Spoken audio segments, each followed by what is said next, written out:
இந்த கேரக்டரை இன்னொரு ஆர்டிஸ்ட் பண்ணவே முடியாது. இன்னைக்கு இருக்க சூப்பர் ஸ்டார்ஸ் இவ்வளவு பேர் இருக்காங்க, இதுல இன்னொரு ஆர்டிஸ்டா நீங்க யோசிச்சு பாருங்க, இந்த கேரக்டருக்கு வாய்ப்பே கிடையாது. இவ்வளவு சின்ன பையனா லுக்ல டிஏஜிங் பண்ணிருந்தா கூட இவ்வளவு லுக்ல இவ்வளவு துருதுன்னு இவ்வளவு பஞ்சா தக்கா ஸ்வாகா பட் அன்காம்ப்ரமைஸ் இல்லைன்னா அவனு பண்றது இருக்குல்ல, அது அமர்க்கலாம். எனக்கு அந்த படத்தோட கேரக்டரைசேஷனும் அதுல விஜயோட பெர்ஃபார்மன்ஸும் இது என்ன ஆகுதுன்னா ஒவ்வொரு சீனுக்கும் வந்து தியேட்டர்ல கை தட்டுறாங்க.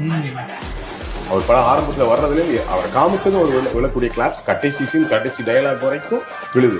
நம்ம நடுவுல பேசிட்டு இருந்தோம் ஆபீஸ்ல உட்காந்து, ஒரு கட்டத்துல அது விஜய்ங்கிறது நம்ம மறந்துட்டோம். இந்த விஜயாவே தெரியல, அந்த கேரக்டரை பார்க்க ஆரம்பிச்சிட்டோம். நமக்கு வந்து விஜய் வந்து ஹீரோ விஜய் மட்டும் தான் மைண்ட்ல இருக்க. விஜய் வில்லனை துரத்துறாரு, விஜய் வில்லன் அடிக்க போறாரு, யாரா வில்லன் விஜய் தெரியல. ஆமா, வில்லன் விஜய்ங்கிறத மறந்துட்டோம். அது ஒரு கேரக்டராக அது ஜீவன் அப்படிங்கிற ஒரு கேரக்டர் வில்லத்தனம் பண்றதுங்கிறத ஒரு எண்ணம் இருக்குல்ல, அதுதான் படத்தோட பெரிய சக்சஸ், அதுதான் விஜயோட சக்சஸ்.